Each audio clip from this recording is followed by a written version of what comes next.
So, Cowboys Nation, even though we're dealing with a lot of injuries are piling up, there are some bright spots to be expected. Because even though Malik Hooker, our starting safety, got injured versus the Packers last game with a toe injury, because of that, Wanye Thomas is going to step up to be the starter versus the Jets.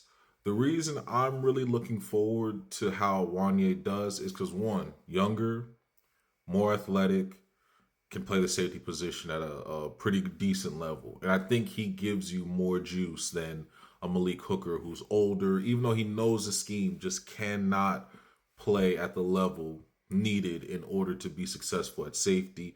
And I've been trying to get rid of our safeties for the past couple years because I always knew when things are tight and you need safety help to cover for your corners, you're not going to have that. And we've seen the last couple games, safeties have been getting torched, plain and simple.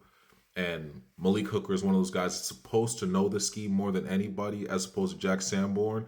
But both those guys that know the system are not playing well within the system. So at this point, go with the younger guys because what makes me sick to my stomach is I'll give corners.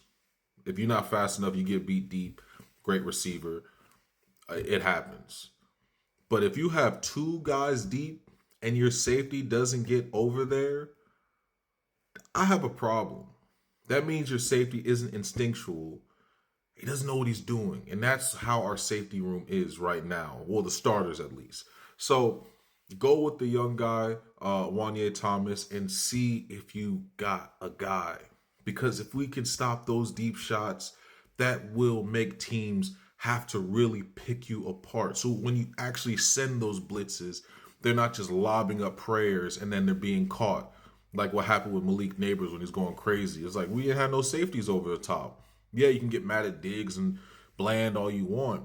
But if there's two safeties over the top and nobody can stop that deep ball, you have an issue with your safety. So looking forward to seeing Wanye Thomas out there. I think he's gonna just really bring what we currently don't have with with our starters, and hopefully going forward, if he plays well, can continue to be the starter. So we're just gonna have to see Cowboys Nation, but looking forward to it.